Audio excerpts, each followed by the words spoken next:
ይሄ ጊዜያዊ ከጠፊ ካላፊ ጠፊ ጉዳይ ጋር ነው አብዛኛው ሰው የተያዘው። ገብቶሻል? አቋምሽ ስለአማራ ወይ ልብስ ጥሩ ልብስ ስለለበሽ ነው እንዳፈቀሩሽ አክት የሚያደርጉት። ማንም ማንነታችሁን ወዶ አይመጣም። የት ያውቃችኋል?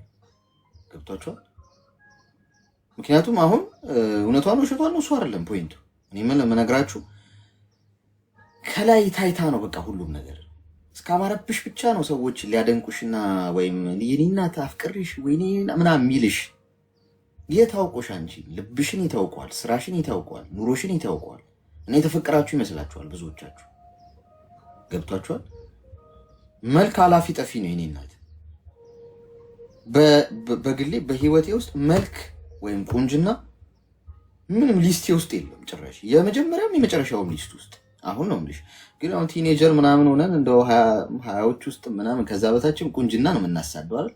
ቆንጆ በሆነች ሚስቴ ወይኔ መጠብሳት ፍቅረኛም ቆንጆ ወጥቶ ምናምን ቁንጅና እሳት ነው ይበላችኋል ጋይስ። አሁን አርጅቼ ግን የገባኝ ነገር ምንድነው ሊስቴ ውስጥ የለም ቆንጆ ሴት የሚል። እንደው ማግባት እንኳን ቢባል ቆንጆ መሆን የሚል የለው።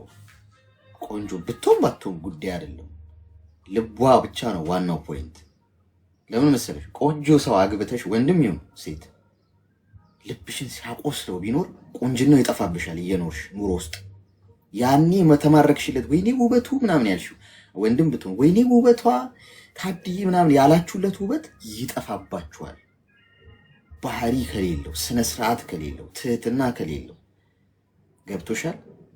የትም ሲያገኝ ያበሻቅጥሽ። አሁን የሰውዬ አንቺን እንዴት ነው እውነት ሆኖ ከሆነ ክብርሽን ያዋረደው አይደል? ምን አፈር ነው የምትመስይው ምናምን አይባልም። የሰው ልጅ ምንም ሰይ ከወደደ ከልቡ አንቺን ነው መውደድ ያለበት። ካገባሽ በኋላ እኮ ውበትሽ እኮ ሊጠፋ ይችላል። ሊተውሽ ነው ማለት እኮ ነው የሰውዬ። ውበትሽን ብሎ ነው አይመጣም።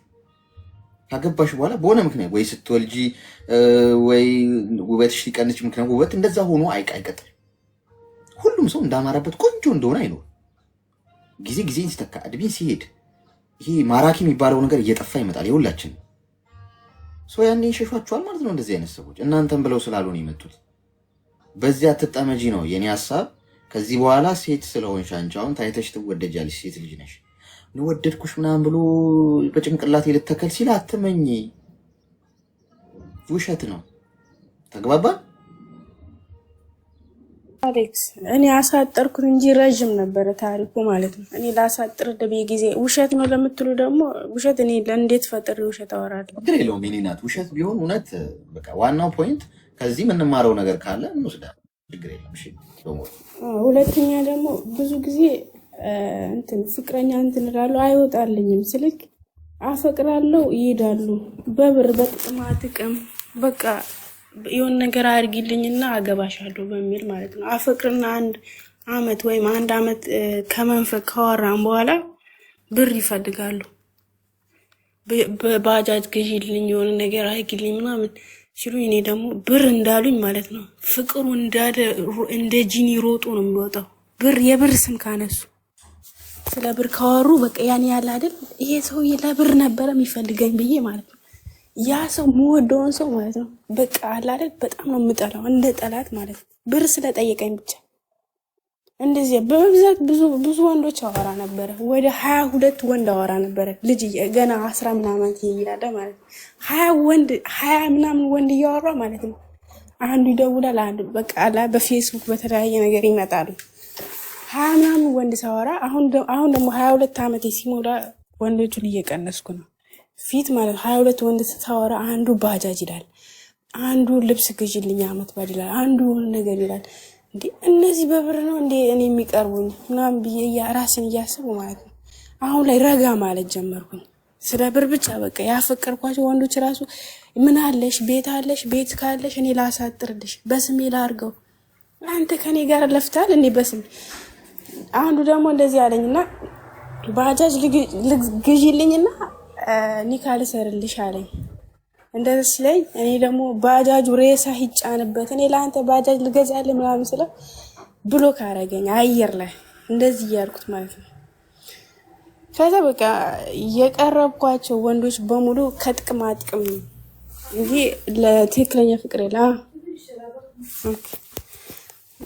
በቃ አንተ የምትለውን ነገር እስቲ በለኝ። የምር ሲጨንቀኝ ነው ወደ አንተ ወይ ሲንግሎኝ ልቀር ወይ በቃ ወንዶች ማውራት እንትን አይ በቃ ምርር ብሎኛል። ምን ላይ ነው የምትተዋወቂያቸው እነዚህ ወንዶች? ፌስቡክ፣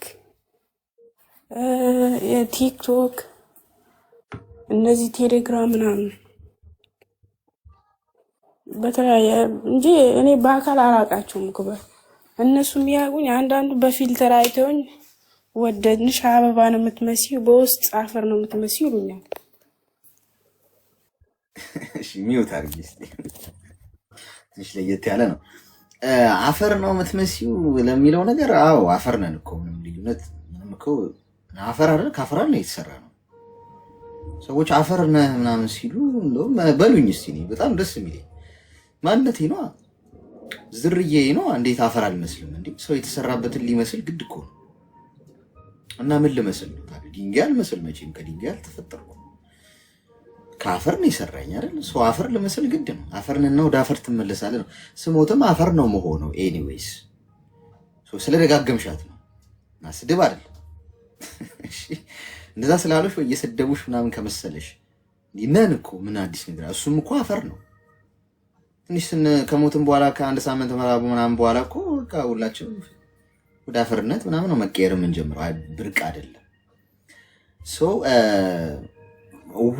ሁለተኛው ነገር እህቴ አሁን ብዙ ጊዜ በሴት በወንድ ልጅም እንደዚህ ልክ አይደለም፣ በሴትም አልተለመደም። ሴቶች ብዙ እንደዚህ አያደርጉ። ወንዱ ነው እንደውም 30 የሚደረድረው። ሀቅ ስለሆነ ነው ይሄን የምለው። ሴቶችም ሊኖሩ ይችላሉ ነው ከመቶ 20% ምናምን ብዙ ወንዱ ነው እንዲህ 20 ሴት ምናምን በአንዴ የኔ ፍቅር ምናምን ሁሉንም ያገኛትን ሴት የኔ ፍቅር ሲሉ የሚውለው። ሴቶች ላይ ብዙ አልተለመደም፣ አያረጉም። አብዛኞቹ ሴቶች አያረጉም እንደዚህ። ገብቶሻል? ይሄ ማለት ግን የሉም ማለት አይደለም፣ ግን በፐርሰንት በጣም ትንሽ ነው ከወንዱ አንጻር ሲታይ። ለዛ ነው ትንሽ ልክ ያልሆነ። ሴት ልጅ ነሽ፣ ራስሽን ማክበር አለብሽ። ብዙ ሰው ስላወራሽ ተወዳጅ ነሽ ማለት አይደለም። ሁሉም መጥተው ቲክቶክ ላይ ስለተዋወቁሽ፣ ፌስቡክ ላይ ስለተዋወቁሽ ተወዳጅ ነሽ ማለት ነው። ሁሉም ሰው እንደፈለገ ሊያደርገው የሚችለው የሆነ የረከሰን ነገር ማለት ርካሽ ቦታ ስንገኝ ቀለንባቸዋል ማለት ነው። ሴኪውር መሆን አለብሽ ማለት ነው ከዛሬ ጀምሮ። እንደው ለቀልድም ማወራሻቸው ለጨዋታ ምናምን ትክክል አይደለም። አያ ከዛ ውስጥ ከልቡ የሚያፈቅርሽ ሰው ሊኖር ይችላል። ሰው ትጎጃለሽ ማለት ነው። የመጀመሪያው ፖይንት ልክ ስላልሆነም ብቻ አይደለም እኮ ማድረግ የሌለብሽ፣ ሰውም ትጎጃለሽ። አሁን ከ20ዎቹ ወንዶች ውስጥ የእውነት በቃ እቺ ልጅ ለትዳር ብሎ የእውነት በንጹህ ልብ በቅን ልብ ፍቅር የሚይዘው ሰውና ከአንቺ ቢኖር ላትሆኚው ነገር የሰው ልብ ሰበርሽ ማለት ነው። ያ ደግሞ ነገ ህይወትሽ ላይ ይቀናሻል ማለት ነው። ገብቶሻል? ይሄ መጀመሪያው ፖይንት ነው። ሁለተኛ ለራስሽም ክብር አይደለም ይሄ። 21 ዓመትሽ ነው፣ ገና ልጅ ነሽ። ስላረጀው እኔ ልንገርሽ፣ ይሄ የወጠጤነት እድሜ አይበጅም። ነገ በጣም ነው የሚጸጽትሽ።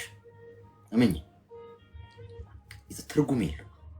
ቲክቶክ ላይ ሁሉ መተው ምናምን ሀይ ቆንጂዬ እናትዬ ምናምን የሚልሽ ሁሉ ቆዳ ገፋፊ ነው፣ የእውነቱን አይደለም። ለአንቺ የላከው ሜሴጅ ለሌላውም ልኳል። እንደውም አንዳንዶች ወንዶች ኮፒ ፔስት እያደረጉላ ነው የሚልኩት። ለአንቺ የላኩትን ኮፒ ለሌላኛዋም ሴት እና አንቺ አሁን የፍቅር ቃላት ምናምን ሲነግሩሽ እንደዛ ይመስልሽ። ፖይንቱ ምንድነው? አሁን እሷ ትክክል ምንድነው እውነቷን የነገረችን ውሸቷን ነው አይደለም? እሺ አሁን በአንድ ድንጋይ 99 ወፍ ስለመምታት ነው ማስበው ነው። እዚህ ውስጥ አሁን ኮመንት የማይጽፉ አሉ፣ ውጭ ሆነው የሚከታተሉ ምናምን እንደዚህ አይነት ሁኔታ ውስጥ ያሉ ማለት ነው፣ የሚጃጃሉ። ለእሷ የተተኮሰው ጥይት ለነሱ ይሆናል። ስለዚህ እኔ እናት አደብ ግዢ፣ ተግባባን? ስርዓት መያዝ አለብሽ ከዛሬ ጀምሮ። ስትርበይ የምታወሪያቸውን ሰዎች በሙሉ ብሎክ አድርገሽ አስወጫቸው። ምንም አይጠቅሙሽ። በዓላማ ኑሪ። በዚህ እድሜሽ ገንዘብ ስለመያዝና ራስሽን ስለመለወጥ ነው ማሰብ ያለብሽ። ሌላው ነገር ሁሉ ትደርሽበታለሽ። የመጃጃሉ ምናምን መላላጡ ምናምን የእድሜ ጉዳይ ነው። ስንት ልታተኩሪበት የሚገባ ጉዳይ አለ ልልሽ ፈልጌ ነው። በህይወትሽ መቀየር ያለብሽ ብዙ ጉዳይ አለ። ጤናሽ ላይ ማተኮር ያለብሽ፣ ገንዘብ ሰርተሽ ማግኘት፣ ከዚህ ከስደት ህይወት መውጣት፣ ቶሎ ብለሽ የሆነ ንግድ መጀመር፣ የራስሽን ቢዝነስ መክፈት፣ ማዳም ጋር ከመስራት ወጥተሽ ራስሽ ማዳም ስለመሆን ማሰብ። አልበለዚያ የዛሬ 5 ዓመትም እንደዚሁ ስትይ ነው የምትገኘው። ተግባባ? ጊዜሽን በአግባቡ በዋዛ ፈዛዛ አታጥፊው። እሺ አሌክስ፣ በጣም አመሰግናለሁ። በጣም ማከብርህ። አላህ ይጠብቅህ። አሜን። የኛ የስደተኞች አባት ነህ አንተ፣ ትለያለህ። ቃላት የለኝ። ሁሌም ከስራ አልጠፋም። እዚህ ታች ሆኜ ነው ታብታብ ማድረጉ ስራ እየሰራሁ ምናምን። እሺ አመሰግናለሁ። እሺ አስቸጋሪ ነው ጎበዝ።